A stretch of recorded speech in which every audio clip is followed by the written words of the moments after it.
Hay casos que desconciertan por lo que muestran, y otros, mucho más inquietantes, por lo que no muestran. Este es el caso de Nancy Guthrie, una desaparición real que incluso el FBI describió con una sola palabra en extraño. No porque haya demasiadas pistas, sino porque en el momento exacto en el que todo debía quedar registrado, no apareció absolutamente nada. Las cámaras estaban activas, funcionando con normalidad, registrando movimiento antes y después de esa noche. Pero durante los minutos críticos en los que Nancy desapareció de su propia casa, el sistema completo dejó de ver. No hay sombras, no hay siluetas, no hay un solo indicio visual que explique cómo alguien pudo entrar o salir. Y cuando la evidencia desaparece en un entorno diseñado precisamente para evitarlo, lo que queda no es un error, es una señal, porque esto no es una historia de caos. No hay gritos registrados, no hay persecuciones captadas en video, no hay una secuencia evidente de violencia. Lo que hay es algo mucho más inquietante en precisión. Una precisión que no solo sugiere planificación, sino un conocimiento profundo del entorno, de los tiempos y de los límites invisibles. Y es precisamente ahí donde este caso deja de ser una desaparición más, para convertirse en un enigma que incluso los investigadores más experimentados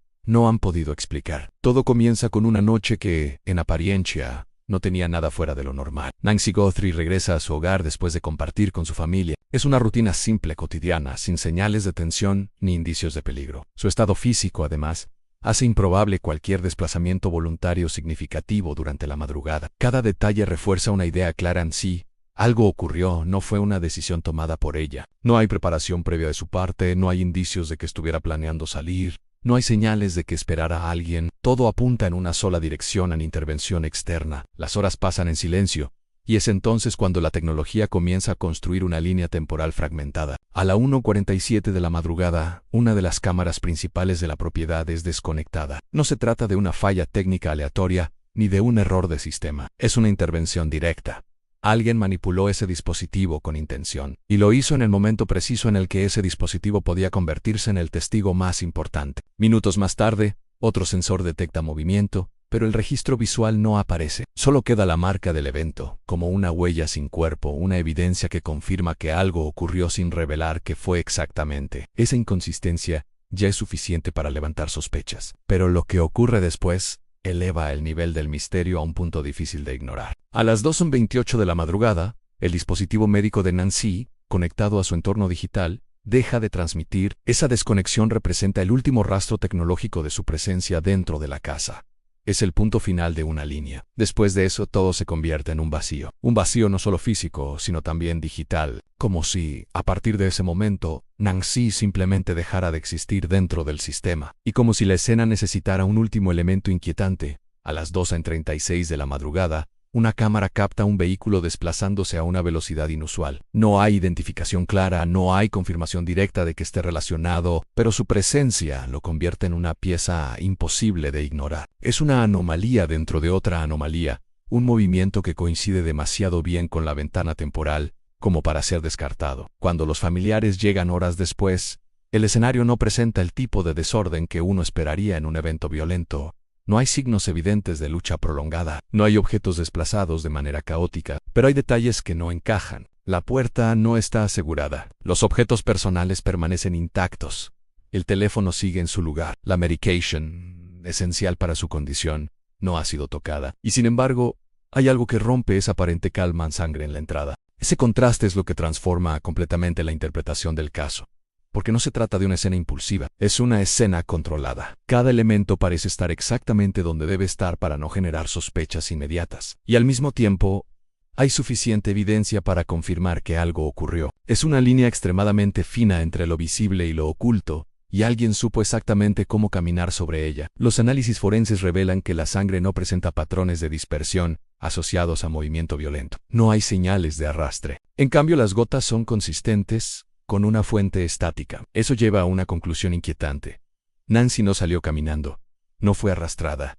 Ann fue levantada y transportada. Eso implica contacto directo, implica fuerza, implica control físico total de la situación. Esa idea por sí sola ya sugiere un nivel de intervención considerable. Pero lo que realmente cambia las reglas del juego es cuando revisan las cámaras. 3 dispositivos ubicados estratégicamente habían estado funcionando con total normalidad. Días antes registraban actividad cotidiana, personas caminando, movimientos normales, rutinas repetidas. Dias Disputes captaron la presencia de equipos de investigación, agentes, personal forense, todo dentro de lo esperado, todo dentro de lo lógico. Pero durante el intervalo exacto en el que Nancy fue retirada de su hogar, no registraron absolutamente nada. No una figura cruzando el encuadre, no una sombra desplazándose, no un solo indicio de actividad, nada en ese vacío no es común. Para que 3 cámaras independientes no registraran movimiento, las probabilidades apuntan en una dirección a control absoluto de la situación. Los investigadores han utilizado una palabra que resume la anomalía en extraño, y aquí extraño significa que hay una variable oculta no identificada. La primera hipótesis apunta a un conocimiento previo del sistema de vigilancia, no general sino específico. Ángulos de visión, puntos ciegos,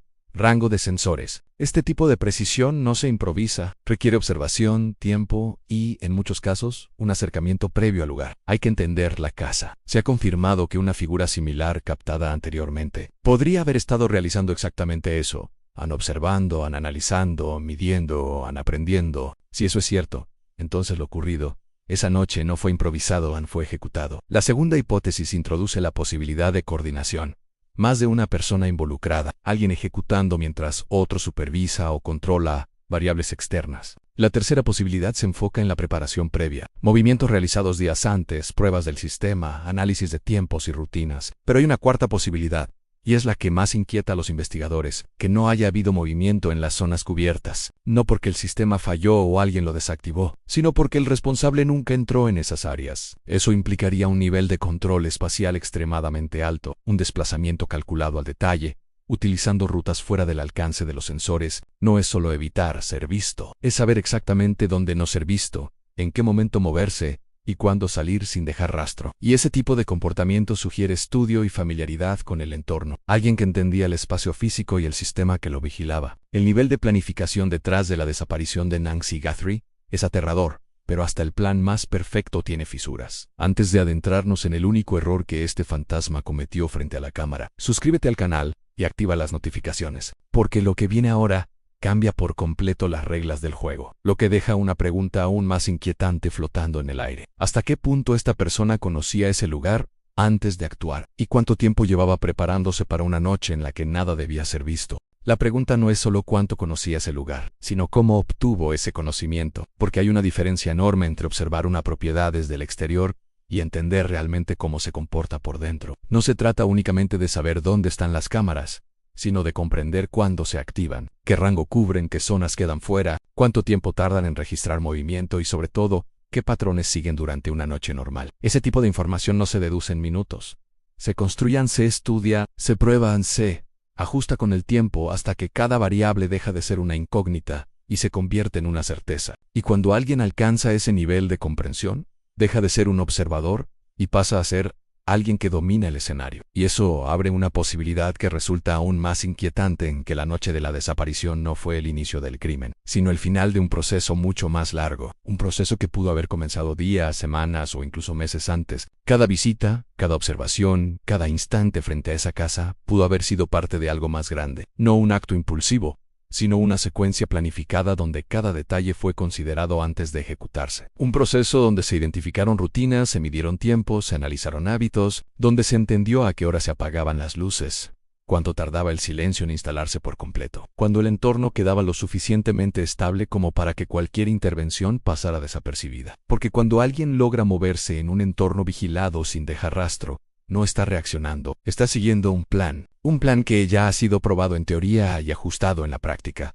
Un plan donde los errores no tienen espacio, donde cada segundo está calculado y cada movimiento responde a una lógica previa. Y ese plan parece haber funcionado con una precisión casi perfecta, lo que sugiere que no fue la primera vez, o al menos no la primera vez que lo intentaba mentalmente. Pero hay otro elemento que añade una capa aún más profunda a este misterio, la evidencia biológica. Dentro de la casa se encontró ADN, no uno cualquiera, sino un perfil masculino que no coincide con nadie autorizado. Ese detalle por sí solo ya cambia la dirección de la investigación, porque confirma lo que hasta ese momento solo era una hipótesis.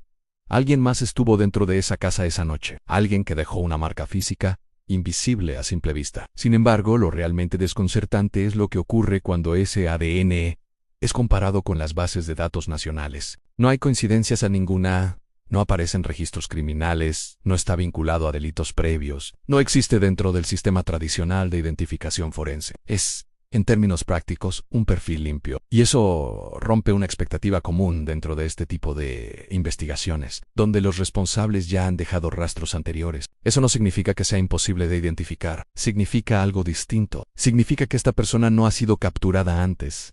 No ha dejado rastros que hayan sido archivados. No forma parte del perfil típico que suele aparecer en estos casos. No es alguien que haya cometido errores evidentes en el pasado. No es alguien que haya sido detectado fácilmente. Es alguien que ha permanecido fuera del radar.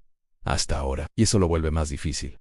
Pero también más peligroso, porque alguien capaz de ejecutar un plan con ese nivel de precisión, sin antecedentes registrados, no encaja en el molde habitual. No es alguien que improvisa.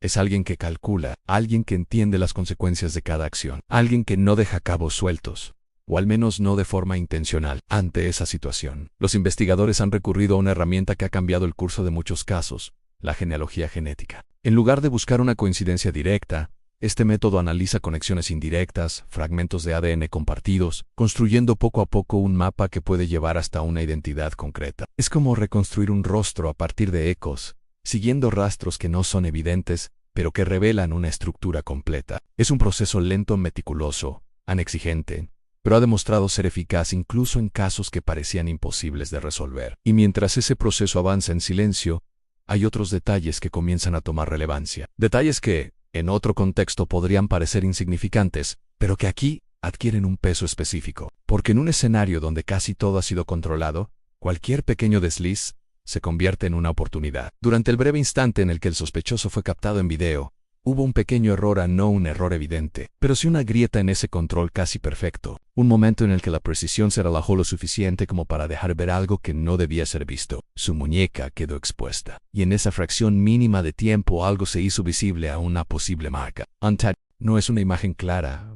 No es un diseño completo, es solo un fragmento, una forma parcial que apenas se distingue, pero es suficiente para abrir una nueva línea de análisis, porque los tatuajes no son aleatorios. Suelen responder a patrones culturales, personales o incluso geográficos. Pueden indicar afiliaciones, experiencias, momentos específicos en la vida de alguien. Son, en cierto modo, una extensión de la identidad. Y lo más importante, son reconocibles. Alguien en algún lugar ha visto ese tatuaje antes, no necesariamente en este contexto, no asociado a este caso, pero sí como parte de la vida cotidiana de alguien.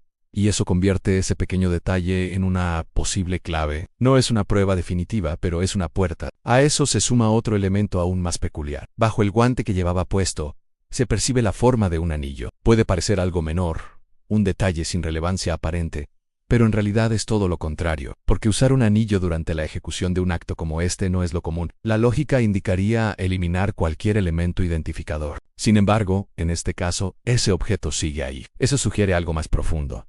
No es un descuido, es un hábito. Y los hábitos son difíciles de ocultar, incluso cuando todo lo demás está cuidadosamente controlado. Un anillo no es solo un accesorio. Puede representar una relación, una afiliación, una historia personal. Puede ser un objeto que la persona nunca se quita. Y eso lo convierte en una pista valiosa, no por lo que es en sí, sino por lo que implica sobre la persona que lo lleva. Un tatuaje visible por un instante. Un anillo usado bajo un guante.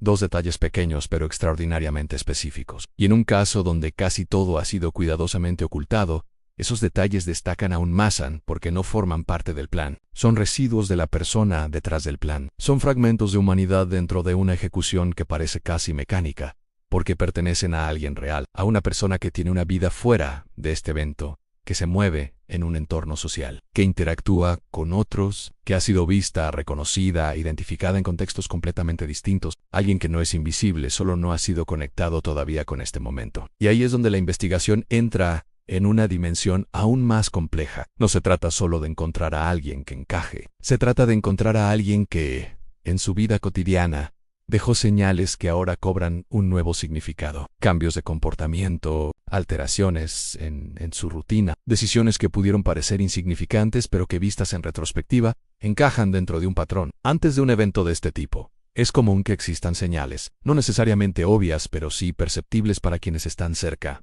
Cambios en el estado emocional, interés repentino en temas específicos, modificaciones en horarios, en hábitos, en prioridades, ajustes sutiles que juntos pueden formar una narrativa. Pequeñas desviaciones de lo normal, y esas desviaciones no ocurren en el vacío, ocurren frente a otras personas, familiares, amigos, compañeros de trabajo, personas que vieron algo, personas que notaron algo, pero que aún no lo han conectado con lo que ocurrió. Y eso introduce uno de los elementos más incómodos de este caso en el silencio. Existe una recompensa significativa por información, una cifra que representaría un cambio radical en su vida. Sin embargo, hasta ahora, no ha habido una pista definitiva. Eso puede significar dos cosas. O nadie ha logrado conectar las señales, o alguien lo ha hecho y ha decidido no hablar. Ambas posibilidades son inquietantes, porque si nadie lo ha conectado, significa que el responsable logró integrarse perfectamente en su entorno. Pero si alguien sí lo ha hecho y permanece en silencio, entramos en un terreno complejo, donde intervienen el miedo o la lealtad. Mientras tanto, la investigación continúa avanzando, pero no sin dificultades. Los primeros momentos tras la desaparición son cruciales. Hubo decisiones que han sido cuestionadas, momentos en los que la escena no fue completamente asegurada, instantes en los que personas ajenas pudieron haber tenido acceso al área, alterando elementos que podían ser clave. La contaminación de una escena no elimina la verdad, pero la oculta, y cuando la verdad ya está fragmentada, es difícil reconstruirla. Además, el tiempo juega en contra. Los datos digitales no permanecen intactos para siempre. Registros de redes, conexiones, todo eso tiene un ciclo de vida. Si no se asegura a tiempo, puede perderse. No de forma dramática, sino gradual. Lo que queda entonces es lo que logró sobrevivir a fragmentos, en rastros, en indicios, y un patrón que comienza a tomar forma. Un patrón que no se basa en lo visible, sino en lo ausente, porque lo que no ocurrió frente a las cámaras es tan importante, y esa ausencia parece ser el resultado de una ejecución diseñada precisamente para eso. Para no ser vista. Para no existir surge una posibilidad difícil de ignorar, que este no sea un caso de oportunidad, sino un caso de selección, que la víctima no fue elegida al azar, que todo respondió a un criterio específico que aún no ha sido revelado. Y si eso es cierto, entonces la pregunta ya no es solo quién lo hizo. La pregunta es por qué, y esa respuesta podría ser aún más inquietante que la forma en la que lo logró. Y cuando una investigación llega a ese punto, donde el por qué comienza a pesar más que el cómo, todo cambia, porque el método, por sofisticado que sea, siempre deja rastros. Siempre existe una forma de reconstruirlo. Aunque tome tiempo, en requiera volver sobre cada detalle, una y otra vez, hasta que algo encaje. Pero la motivación es lo que define el patrón completo. Es lo que conecta a la víctima con el responsable. Es lo que revela si esto fue un acto aislado o parte de algo más grande, más estructurado, más oscuro de lo que parece a simple vista. En el caso de Nancy Guthrie, ese por qué no es evidente. No hay una relación pública conocida que explique un ataque dirigido. No hay conflictos visibles. No hay amenazas previas documentadas. No hay una línea clara que conecte su vida cotidiana con alguien capaz. Y esa ausencia, lejos de simplificar el caso, lo vuelve más complejo, porque elimina las explicaciones fáciles, obliga a mirar más allá de lo evidente, obliga a considerar escenarios que no encajan en lo habitual, donde la lógica tradicional empieza a perder fuerza. Uno de esos escenarios apunta a la selección silenciosa, no basada en una relación directa sino en características específicas. Rutinas predecibles, niveles de seguridad que para Deschicement pueden convertirse en un desafío atractivo para alguien que busca aprobar sus límites. Un objetivo que no se elige al azar, sino que se identifica, se analiza y finalmente se ejecuta con una precisión que roza lo obsesivo. Eso transforma la percepción del caso, porque deja de ser una interacción entre dos personas, para convertirse en algo completamente unilateral. Un proceso donde una parte observa, estudia, anticipa, y la otra ni siquiera sabe que está siendo observada. Donde cada movimiento cotidiano, cada rutina insignificante, puede haber sido registrada mentalmente por alguien más. Y en ese tipo de dinámicas, la víctima no tiene oportunidad de anticipar lo que viene. No hay señales claras, no hay advertencias. No hay un momento en el que algo se sienta fuera de lugar. Todo ocurre dentro de la normalidad hasta que deja de ocurrir. Pero hay otra posibilidad que los investigadores no descartan. Una conexión indirecta. Alguien dentro del entorno de Nancy. Una conversación escuchada en el momento equivocado. Una rutina compartida sin intención. Una información aparentemente trivial. Porque la información por sí sola no es peligrosa. Se vuelve peligrosa dependiendo de quién la recibe. Y para que la usa, eso lleva a revisar círculos cercanos. No desde la sospecha inmediata, sino desde el análisis de accesos. ¿Quién sabía que? ¿Quién tenía visibilidad sobre los horarios, sobre las ausencias, sobre los momentos en los que la casa quedaba más vulnerable? Entender cómo pudo haberse filtrado el conocimiento necesario para ejecutar algo así sin levantar alertas. Y en ese proceso surge un elemento que no puede ignorarse en la rutina. Las rutinas son previsibles. Se generan patrones que con el tiempo se vuelven fáciles de anticipar. Y cuando alguien observa esas repeticiones, Puede predecir comportamientos, a saber cuándo alguien estará en casa, cuándo no, cuándo estará solo, cuándo estará distraído, cuándo el entorno será más vulnerable. En el caso de Nancy, su rutina no era caótica, no era estable. Y eso, en circunstancias normales, es sinónimo de tranquilidad. Pero en este contexto, se convierte en una vulnerabilidad silenciosa, porque alguien pudo haber aprendido esa rutina sin ser visto. Y eso nos lleva a otro punto crítico en el acceso. No hay señales claras de entrada forzada. No hay daños estructurales, no hay ventanas rotas, cerraduras destruidas, marcos alterados, todo parece intacto. Y eso deja dos posibilidades principales. O el acceso fue facilitado de alguna manera, o el responsable encontró una forma de entrar sin dejar rastro visible. La primera implica un nivel de cercanía o conocimiento interno. Alguien que sabía cómo entrar sin necesidad de forzar nada. La segunda implica habilidades y preparación por encima del promedio. Capacidad para manipular cerraduras y sistemas de acceso. Y hacerlo sin generar señales evidentes, sin activar mecanismos de alerta, sin dejar huellas que puedan ser fácilmente detectadas. Pero incluso si se acepta esa entrada silenciosa, queda una pregunta aún más difícil de responder. ¿Cómo logró salir sin ser detectado?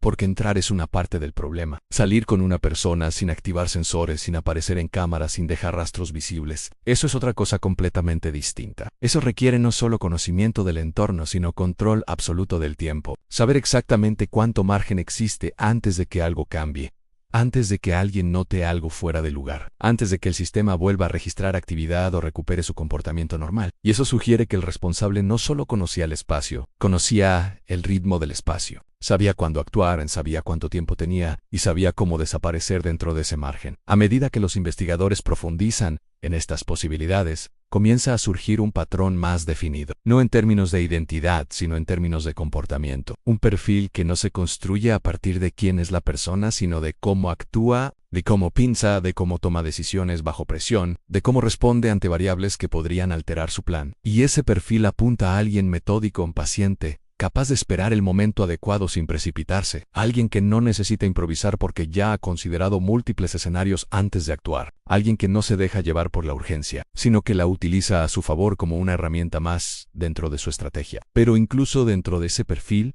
hay algo que no encaja del todo. El riesgo, porque a pesar de toda la planificación, este tipo de operación siempre implica un nivel de riesgo considerable. No hay forma de eliminarlo por completo. Siempre existe la posibilidad de un error, de una variable inesperada, de un cambio en el entorno que altere el plan en el último momento, un ruido fuera de lugar, una luz que se enciende, una persona que aparece cuando no deberían y sin embargo, alguien decidió hacerlo de todos modos. Eso plantea una pregunta inevitable: ¿valía la pena el riesgo? Y si la respuesta es sí, entonces la motivación detrás de este acto tiene que ser lo suficientemente fuerte como para justificarlo, lo suficientemente importante como para superar todos los posibles fallos, lo suficientemente específica como para llevar a alguien a ejecutar un plan de esta magnitud. Y ahí es donde el caso se vuelve aún más inquietante, porque cuando el motivo no es evidente, cuando no hay una explicación clara que conecte todos los elementos, la sensación que queda es que falta una pieza clave que aún no ha sido descubierta. Algo que, una vez revelado, cambiaría completamente la forma en la que se interpreta todo lo demás. Mientras tanto,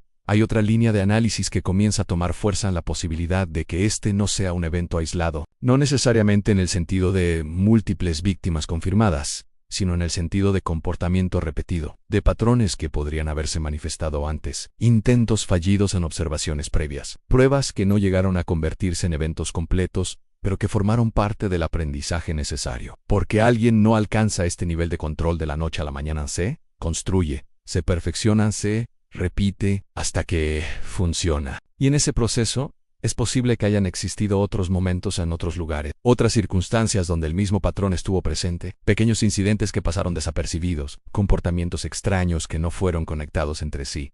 En eso abre una posibilidad que inquieta incluso a los investigadores más experimentados, que este caso no sea el primero, y que si no se identifica al responsable, tampoco sea el último. Esa idea cambia completamente la urgencia, porque ya no se trata solo de resolver un misterio, se trata de prevenir algo que podría repetirse. Sin embargo, a pesar de todas estas líneas de análisis, hay algo que permanece constante: el vacío, ese espacio donde deberían existir respuestas claras. Why no loss, hey, ese punto exacto en la línea temporal donde todo se interrumpe. Ese momento en el que Nancy Guthrie desaparece, y el mundo, al menos el mundo registrado, deja de verla. Y es precisamente ahí donde el caso alcanza su punto más inquietante. Porque no se trata solo de lo que ocurrió, se trata de lo que no fue registrado, de lo que no dejó huella. de lo que en teoría no debería ser posible. Y aún así ocurrió, y mientras esa contradicción siga sin resolverse, el caso seguirá abierto no solo en términos legales, sino en términos de comprensión. Porque entender qué pasó esa noche no es solo una cuestión de encontrar a una persona, es una cuestión de entender cómo alguien logró hacer algo que, bajo condiciones normales, no debería poder hacerse. Y hasta que esa respuesta no exista, la historia sigue incompleta. Y es precisamente en ese punto donde todo converge, donde las piezas, aunque incompletas, empiezan a alinearse lo suficiente como para revelar una silueta. No un rostro claro, no una identidad definida, pero sí una forma, una presencia que se construye a partir de patrones, de decisions, de silencios demasiado precisos como para ser casuales, porque cuando todo lo visible ha sido reducido al mínimo, lo invisible empieza a tomar protagonismo, ocupando ese espacio incómodo donde la lógica ya no alcanza, y la intuición comienza a cobrar fuerza. La desaparición de Nancy Guthrie no dejó un rastro tradicional. No hay una secuencia lineal que permita reconstruir cada movimiento con exactitud. No hay una narrativa evidente que conduzca de un punto a otro sin interrupciones. En su lugar, hay fragmentos, momentos, indicadores que, por sí solos, parecen insuficientes, pero que juntos comienzan a sugerir algo más complejo. Algo que no se explica con un solo factor, sino con una combinación de control, paciencia y conocimiento, como si cada detalle hubiese sido calculado no solo para ejecutar un acto, sino para borrar su propia historia. Estas alturas, la investigación ya no se limita a lo que ocurrió dentro de esa casa, se expande, se proyecta hacia afuera, hacia el entorno, hacia los días previos, hacia las decisiones que se tomaron mucho antes de esa noche. Porque si algo ha quedado claro es que esto no comenzó en el momento de la desaparición. Ese fue solo el punto visible de algo que ya estaba en marcha, algo que se había preparado con antelación, con una calma inquietante. Y en ese proceso de reconstrucción, hay una idea que empieza a tomar fuerza, que el responsable no solo ejecutó un plan, sino que diseñó un escenario, un entorno controlado donde cada variable importante había sido considerada, donde cada posible error había sido anticipado, y donde incluso las fallas estaban contempladas dentro del margen aceptable. Un escenario donde cada elemento tenía un propósito, donde cada ausencia estaba calculada, donde incluso el vacío formaba parte de la estructura, porque no se trata únicamente de lo que hizo, sino de lo que evitó que fuera visto. Y esa diferencia es clave, porque actuar deja huellas, pero evitar ser visto requiere comprensión, requiere disciplina, requiere una mente capaz de pensar no solo en el presente, sino en cómo será interpretado el pasado, evitar cámaras, evitar sensores, evitar errores, pero también evitar dejar una historia clara, porque una historia clara puede seguirse, puede analizarse por un vacío no se sigue, y en esa interpretación, las posibilidades se multiplican, las certezas se diluyen, y el tiempo juega en contra. Cada minuto sin respuestas fortalece la incertidumbre. Cada día que pasa sin una explicación concreta, convierte el caso en algo más difícil de resolver. Sin embargo, incluso en ese vacío, hay límites, porque, por más control que alguien tenga, siempre existe un punto donde la realidad deja una marca. O en este caso, esa marca está fragmentada pero no ausente. Está en el ADN que no coincide. Está en la imagen incompleta del tatuaje. Está en la forma del anillo bajo el guante. Está en la desconexión precisa de una cámara en el momento exacto. Detalles mínimos que, en otro contexto, podrían pasar desapercibidos, pero que aquí se convierten en piezas fundamentales. Son errores mínimos, pero son errores, y los errores, por pequeños que sean, son la única puerta que queda abierta. Son la única conexión entre lo invisible y lo tangible. La única forma de romper ese control casi absoluto que define el caso. Porque incluso la ejecución más perfecta tiene fisuras. Y son esas fisuras las que con el tiempo pueden abrirse lo suficiente. A medida que el tiempo avanza, la presión cambia de forma. Ya no se trata solo de encontrar una coincidencia inmediata, sino de sostener la búsqueda, el tiempo suficiente para que esa coincidencia aparezca. Porque los casos como este no siempre se resuelven rápido. A veces permanecen en silencio durante años, hasta que una pieza nueva encaja donde antes no encajaba nada, hasta que una tecnología más avanzada permite ver lo que antes era invisible, hasta que alguien conecta un detalle aparentemente irrelevante, una muestra de ADN que encuentra una conexión lejana, un tatuaje que alguien reconoce después de mucho tiempo, y en ese momento lo que parecía imposible empieza a volverse tangible. Lo que era solo una teoría comienza a tomar forma real, y lo que era un vacío empieza a llenarse, pero hasta que ese momento llegue, hay una realidad que no puede ignorarse. Alguien logró entrar en un espacio vigilado. Alguien logró actuar sin ser visto. Alguien logró salir sin dejar un rastro claro. Y eso no es común. no es algo que ocurra por casualidad. No es el resultado de un impulso. Es el resultado de algo mucho más estructurado, mucho más frío, mucho más calculado. Eso no es casual.